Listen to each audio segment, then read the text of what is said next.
Hello everyone, I'm John Vors and welcome to Loyola Marymount University's first ever conference for electric engineering and green energy. Organised by Professor Raji Uttamchandani and Professor Jay Shu, sponsored by Siemens. Also, honourable mention to Jeff F. Lloyd for his fundraising ability, as well as his support for the LMU Upward Bound program, helping high school students who are aiming to be the first in their family to graduate with a university degree, and they are here with us today. Also, representatives from the Office of the LA Mayor, and if you're from private industry, a college student, academic, perhaps someone who mistakenly walked in off the street, great to have everyone here today, except for me. Unfortunately, I was unable to make it to Los Angeles, but there is always next year. This gathering will be a chance for many to share ideas, to be inspired or to inspire those around you, to face the reality of the climate crisis, and perhaps rethink how we face those challenges, maybe even rethink what those challenges are. Only when we identify the problem can the problem actually be fixed. And yes, there are mountains to climb and they seem to keep growing. It is so important to remember that even the darkest night will end and the sun will rise, and it will then fuel this planet, hopefully with clean and renewable energy.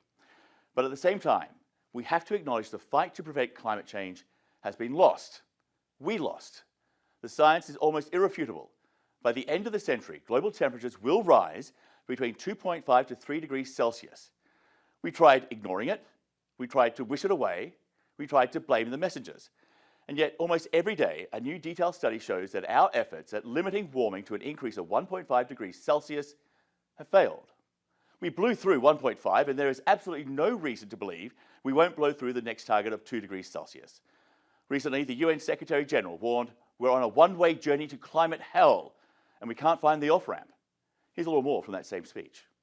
But like the meteor that wiped out the dinosaurs, we are having an outsized impact. In the case of climate, we are not the dinosaurs, we are the meteor. We are not only in danger, we are the danger, but we are also the solution. The truth is, the battle for 1.5 degrees will be won or lost in the 2020s under the watch of leaders today. And all depends on the decisions those leaders take or fail to take, especially in the next 18 months. It's climate crunch time. And there it is. No matter how dire the warning, no matter how grim the scientific conclusions may be, it's not too late, right? We can still avoid the worst, yeah? Well, the reality is this. Even if we stop producing carbon emissions right now today and stop global warming tomorrow, the planet has already crossed a number of devastating tipping points which are irreversible and self-sustaining. The climate on this planet is changing for the worse, and while we caused it, and despite everything you may have heard to the contrary, we are unwilling to stop it. We can, we know how, we just don't. There's no way avoiding some of the worst effects from climate change. They're locked in. And because of the incredible time lag between the amount of carbon we're pumping into the atmosphere and temperature increases, what we do now will impact our climate not for hundreds of years, but for thousands of years. So how do we embrace science and facts? How do we empower innovation and implement the technical and other solutions? The answer to that is in the past. Why didn't we act? What were the mistakes and missteps which brought us to this point? How did a problem become a crisis? How did the actions of a few, motivated by greed, stupidity, or arrogance, as well as the inaction of so many others, turn a crisis into what could be a catastrophe? We've known for decades that rising carbon emissions from burning fossil fuels is the major factor in heating our planet. We knew our carbon-based economy and way of life had to shift to renewables, but we also knew how to harness the energy from the sun and the wind. We knew that our cars with their internal combustion engines had to be replaced. We had a solution for that as well. Electric and hybrid vehicles. Better yet, more affordable mass transit. It was all there, and instead of a sensible and necessary debate over which methods were the best and most effective and efficient way to prevent global warming, we debated whether or not global warming was real. And along the way, we demonized the researchers and the scientists who spent their careers trying to understand what was happening and why. The first to confirm this link between emissions and temperatures was Big Oil. They knew as far back as the 1960s. They decided to bury the information. A choice. Record profits over future lives. In 1990, an education film produced by the Shell Oil Company called Climate of Concern predicted with chilling accuracy what the fossil fuel industry had been denying all along and would continue to deny. Take a look. These models contain many uncertainties, but they forecast that by 2050, global mean temperature could have increased by at least 1.5 degrees, possibly near 4.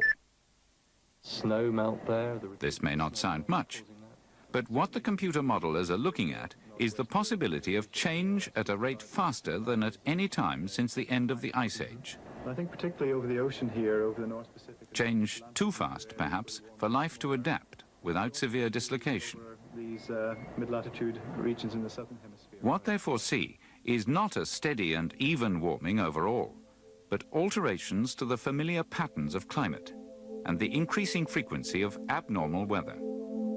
Despite that public admission, Shell, just like the rest of big oil, continued with business as usual. Actions which will likely lead to hundreds of millions of people displaced, years of extreme drought, turning once fertile land barren, an explosion in communicable diseases, major coastal cities wiped out, island nations submerged under an ocean almost devoid of life as we know it today, replaced by jellyfish, which thrive in warmer waters. And for the record, only now are the oil producers being held accountable with multiple lawsuits demanding they help pay for the damage caused by climate change. Others are seeking to impose penalties for the use of deceptive business practices. Some want to compel the companies to fund a corrective education campaign about the climate threats they once downplayed. Even now, according to Pat Parenteau, Emeritus Professor of Environmental Law at Vermont Law School, the real test, he says, for the plaintiffs is whether they can compete and fight tooth and nail for years. It's a war of attrition, and that's what Exxon is counting on. But the fossil fuel industry didn't act alone. There are the elected officials who either knowingly enabled them or simply ignored the signs of a coming crisis, choosing belligerent ignorance. No better illustrated than on the floor of the US Senate in February of 2015, and the chairman of the Environment and Public Works Committee. In case we have forgotten, because we keep hearing that 2014 has been the warmest year on record, I asked the chair, you know what this is?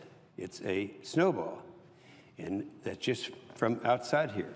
So it's very, very cold out, very unseasonal. So here, Mr. President, catch this. Yes, that was the Republican senator from the great state of Oklahoma. James, climate change is the greatest hoax ever perpetrated on the American people in Hoff.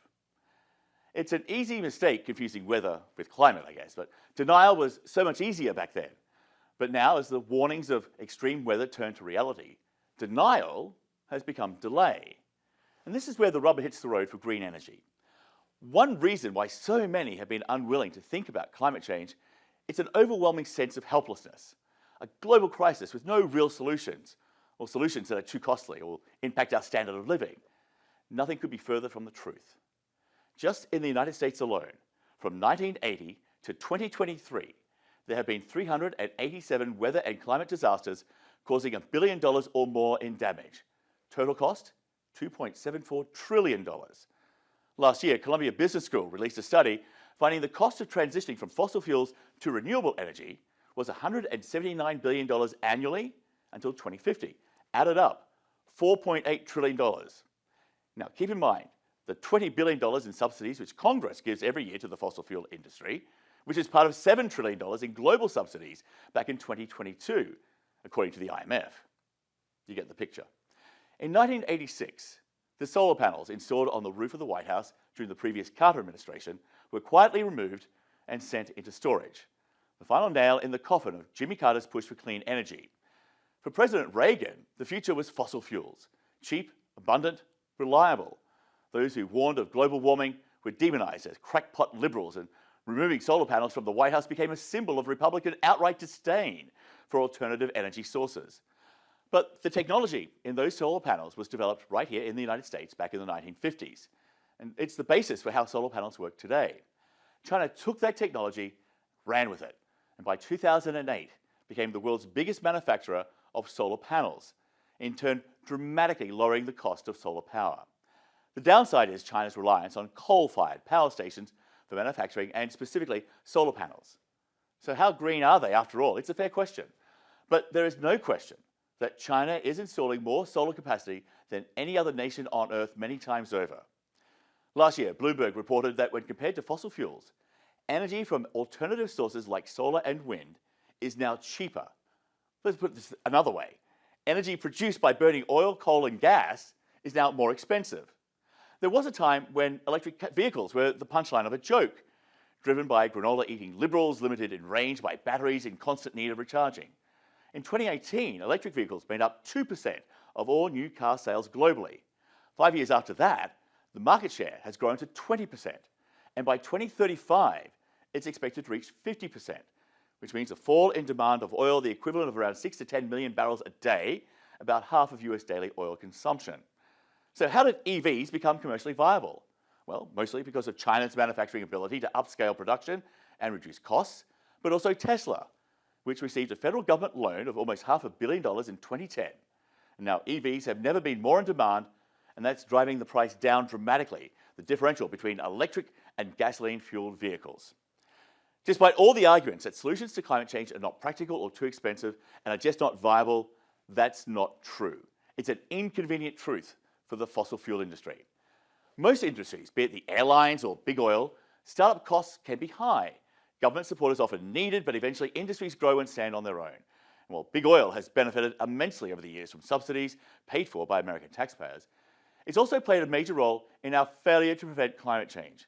Living with the consequences and trying to mitigate the impact from extreme weather are now the challenges facing this next generation. If you're under 30 years old, it's almost certain you will see a radical upheaval to life on this planet. Devastating floods, extreme heat, permanent drought causing massive crop failures, creating hundreds of millions of climate change refugees, all because of greed, self-interest, and fear. If we can rise above the worst of human nature and embrace the best, then maybe it's not too late to give our future a fighting chance. And with that, thank you for being here. I hope this will be the moment for you to find inspiration and an opportunity for new ideas and new partnerships as well. Good luck.